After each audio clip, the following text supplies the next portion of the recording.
Hey everyone, this is Mike Andes, and you're listening to the Business Bootcamp podcast. Today I'm going to be sharing with you something I've been thinking about a lot as I've been getting a bunch of questions from young entrepreneurs, people wanting to start their business, people that have hit a plateau in their business and are looking to go to the next level. Before we get into that though, a big thank you to a sponsor, is Gusto. If you haven't already, go to gusto.com/bootcamp to try out their software. What their software is going to allow you to do is pay your employees, not just with a paycheck. It manages all the benefits, allows them to see all their hours, how much all their deductions and their taxes, everything that's coming out. It's a fantastic program. It's $9 a month per employee, and you can try it for 3 months for absolutely free, regardless of how many employees you have, if you go to gusto.com/bootcamp. So go there today, try it out. I promise you, you will not regret it. First of all, before we get into the show today, I also want to say sorry about my throat. I've been battling some allergies. It's kind of a funny thing because I have allergies to grass and pollen and all that stuff, and I am in the lawn care and landscaping industry. And so every spring about this time, I kind of have a few weeks where I go through this. Can't sleep very well because of sinuses and all that stuff, but we get through it. And so pardon the kind of monotone, chalky voice.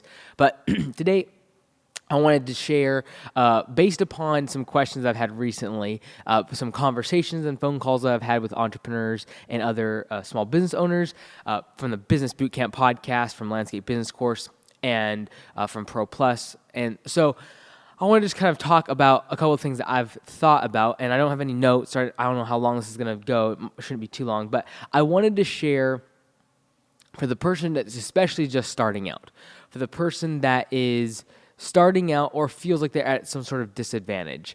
And so where I'm going with all of this is, I time and time again, I come in contact with people that are wanting to start a business. And I just got an email just a few minutes ago, and they were wanting to start a business. They say, hey, I have this great idea, I have this great plan. I have all this tested out and it's ready to go. But who do I need to contact? Who do I need to talk to that's going to help me do this? Who can I hire? Where can I find people that are going to make this happen for me? And at the end of the day, no one's going to do it for you. At the end of the day, you have to get started. At the end of the day, you have to put your head down and just go work. A couple months ago, I was approached by a young entrepreneur, a young business owner locally that was wanting to sell his business. And his business was doing less than $100,000 in annual revenue and was probably worth in the range of like $30,000 to $40,000. He was asking just over $750,000 to buy his business. It was just delusional. There's no sense behind it whatsoever. And so he was approaching me to buy it, and I said no, but I wanted to try to give back and help as much as I could to try to explain why. But at the end of the day, the business has been ran for just a few years. And in essence, he was giving up. He was going to start a different business, and his reasons for doing so were basically that he did not like the business he was in now. And when I see that, it really is indicative of a culture that's been born around entrepreneurship, that there's this balance. Like, I really believe there's this balance between putting your head down and working hard and grinding through the hard times, and then doing what you love, doing what you're passionate about. And I think there's a conversation to be had about this balance, in that things are not going to happen overnight. Things aren't going to change for you to be your ideal world overnight. And there's going to be periods of times when it's really, really hard. And I really do feel like there's going to be entrepreneurs that actually become, successful amidst those trials and tribulations and the things they have to go through. And I really am afraid of young entrepreneurs getting started and two things happening. One, being very impatient with the process. And when I say that, I'm talking to myself. And then two, expecting that having one more thing or one more person talk to them or one more mentor or one more book is going to somehow help them. It's somehow going to change everything. It's going to somehow make the world a difference, when at the end of the day, it's just them putting their head down and working and just doing their craft day in and day out, day in and day out.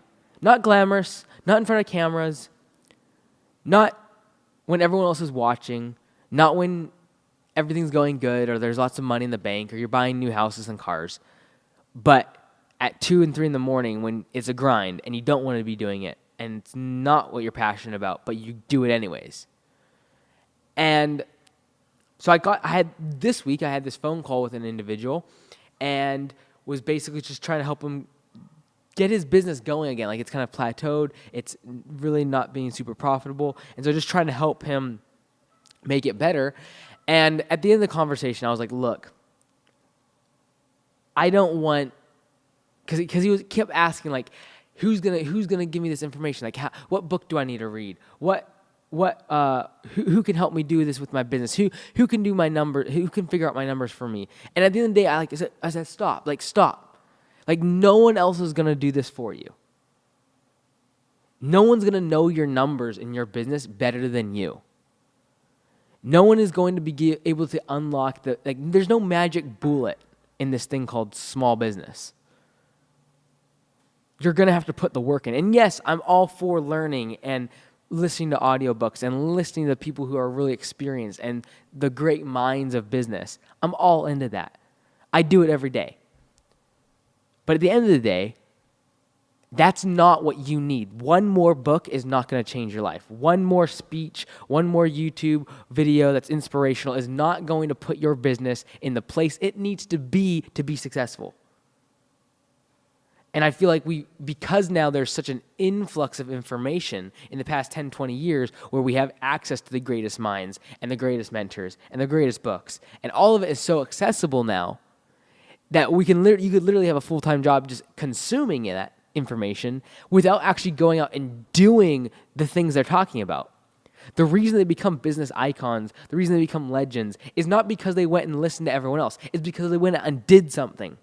They went out and made something. They went out and created something. And the thing I've always been afraid about with Business Bootcamp podcast or the things that I do with Landscape Business Course and all of that is I don't want to be the guy that just basically analyzes, sits back and is like the analyst of business. I don't want that. I want to go out and create something of my own. I want to go create a business that is actually respectable and then be able to teach people, then be able to go from that and be able to build and grow from that. I don't want to be the guy that just sits back and is like researching what's good and what's bad and like just trying to share information and like just be a facilitator of communication. There's a reason why I stopped having a guest on the show. I don't want to just be an interviewer. I want to share my story. I want to share my truth. And then as I grow a business, hopefully people can learn from that. And no, it's not going to be as great content if I had Bill Gates sitting here or some other great business leader, but it's my story. It's what I'm doing. And I think if business owners, and especially I'm talking to a younger demographic now, my age group, that looks so up and now with our culture of really making popular, like the popularization of entrepreneurship, it's so easy to look up to those people. Like they're like the rock stars of this culture. It's so easy to do that and fail to see that in order to get to that place, they did a lot of doing. Not a lot of thinking about wanting, like looking for the next the next Facebook strategy, looking for the next, what person is going to get them to become what's going to be their magic bullet, what is going to be the one thing that turns things. It's not that way. That's why I'm so against like giving like ultimatum steps, like 4 steps to triple your business. It's hard. It's hard to do that because there's such encompassing things. At the end of the day, you can have so many strategies. There's so much information. There is so much information on the internet on audiobooks and podcasts and all of these things. It's about the great entrepreneurs of our next generation is going to be the ones that actually implement those things. It's not going to be the ones that know a lot about business. It's going to be the person that goes out and does so many things and makes so many mistakes and then figures out one thing that works but has the cumulative experience of 10 other individuals and is able to double down on their successes. That's the person that's going to build the next thing. That's the person we're going to talk about in 20 years. And I want to be one of those people. And I want to be one of those people that built a real business and then the journey of getting there was documented and people can learn from. That's what I'm trying to build for my career. And what I don't want to be and this is something this is why I stopped doing a lot of things 2-3 years ago with consulting and things. I did not want to be an individual that just talked about it, that people respected because I knew good people and I went to great conferences and spoke. Like, I don't want to just be the facilitator of communication. I want to be the communication that other people talk about. And in order to do that, I truly believe to be a great entrepreneur, to be a real entrepreneur at all, you need to be a doer. You need to be someone that goes out and gets stuff done. And I just find so often that young entrepreneurs like myself, we get impatient. It's not easy for, to stay head down grinding year after year after year in your 20s, and you're not, like, for myself, like, not taking a lot of money out of businesses, putting all the money back in, not buying flashy cars, not buying a house, like, all of those things. Doing all of that is not the glamorous thing to do. And it's easy to get impatient.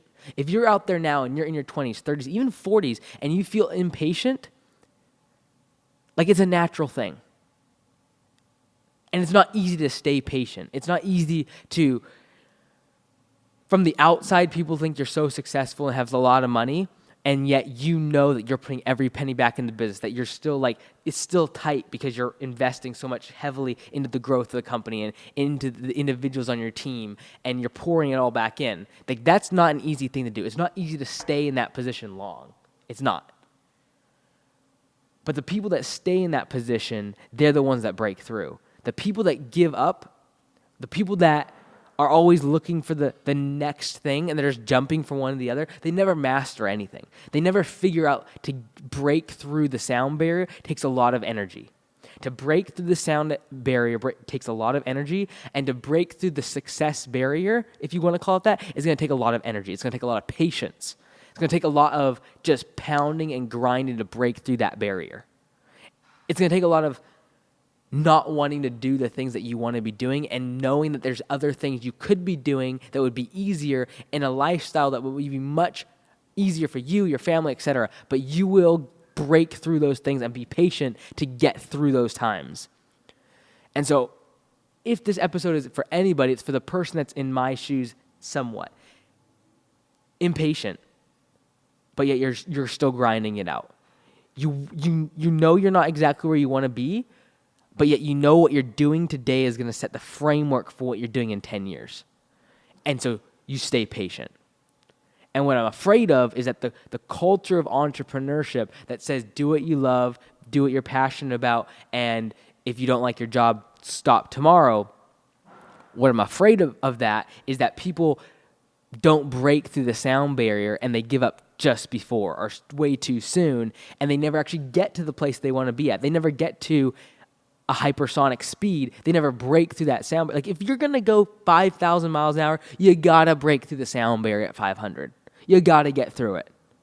And so if you're going to want to see the speed and acceleration and growth in your business, there's going to be a point. There's going to be a growing time, and it might be 5, 10, 15, 20 years of growth and pain and trying to figure it out. And if you're jumping 1 year to the next and then you stay in something for 2 years, you kind of dabble in it, you figure you need to jump to another thing, you're trying to chase the next thing and looking for your next big break. That's not an entrepreneur. That's somebody that is really just trying to search for themselves, and that's fine. I really don't have a problem with someone trying to try a bunch of different things and figure out what works for them. But once you find something, go all in. Like, just pour yourself into it.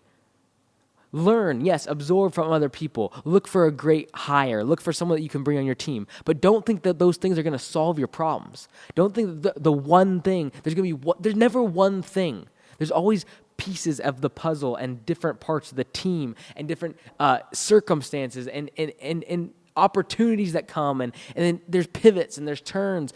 Don't ever think that it's going to be one thing. And I literally got off a phone call with this individual, and I had to tell them, look, you are discounting what you have in yourself. What you have is the ability to push and grind and build a business, but you've discounted it so much and you have absolutely no self-worth to realize it, and thus you're looking for external proof. You're looking for external resources, external help, when really you have all that you need to make a great business. You have all that you need to make your business successful and turn it around and make it profitable. And literally the next day, he texts me and asks me what book should he be reading. And I was like, it's inside of you. You need to write the book. You need to write the book. Don't go read the book. Don't go try to figure out the next tip, the next tactic, the next inspirational quote, the next thing that's going to solve your team problems or solve your leadership problems. I'm all about education, but at the end of the day, the best education is the things you've done, the experience that you can draw back on. And yeah, you might make a mistake or two, but that's all part of the journey. It's all part of the game. It's all part of what you got to do. And as I sit here and say this, these are the things that run through my mind. So I'm talking to myself here. I'm not trying to tell anyone what to do. I'm just trying to speak to the individuals that are probably in my same spot. And it's not an age thing. When I say young entrepreneur, I'm not talking about age. I'm talking about someone that's young in the entrepreneurial game, the entrepreneurial spirit, the entrepreneurial journey. You might be 50 and just starting out. You might just finished your, got laid off and you're just starting your entrepreneurial journey. If you're just starting out, if you're in the first 5, 6, 7 years of your business, you're still young. You're still growing. You're still figuring things out. And that's okay. And as I say that, literally, I'm want to talk to a mirror because these are the thoughts I think about. There's other opportunities, so many opportunities that present themselves. And yeah, I mow lawns and I have a gym and I do podcasts like this. And it's not fancy, it's not elaborate. There's other things I could be doing, making more money, living a much more glamorous lifestyle, traveling a lot more, which I would like to do. Those are opportunities that present themselves. But I've determined, I've forced myself to stop taking those and just be laser focused on the now, laser focused on what I'm doing, regardless of what's not exactly maybe what I want to be doing, but it's what I need to be doing to set the groundwork for the thing I want to do in 10 years. Because I could jump after the next opportunity.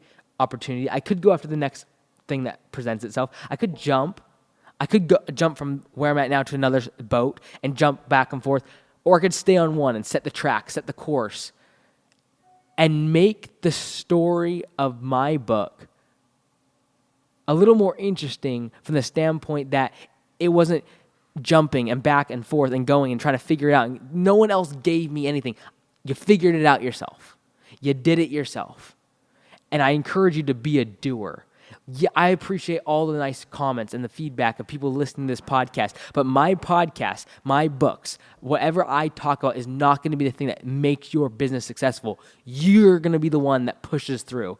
I can't push you through the sound barrier. I can't push you through the hard times. You've got to be the one that just puts your head down and just grinds and gets through things. You got to be the one that when you want to be impatient and you are tired of just grinding it out and it seems like your business is in stall mode and you're tired of just pouring the cash back in order for it to grow, whatever it is, I'm speaking to that individual right now and saying, stay on board. Keep doing and don't look for the next big thing that's going to change your business overnight. It's a grind. It's a lot of pain. It's not easy. Being an entrepreneur is not really an option, in my opinion. It's something that you have to do. It's not like if you can get another job, you should. If you can get another job and you would be okay with it, you should go do that.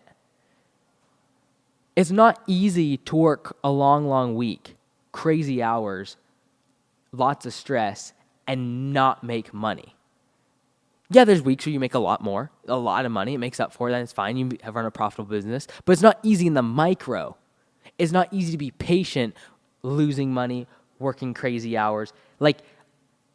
No employee would ever do that. Only the entrepreneur would do that.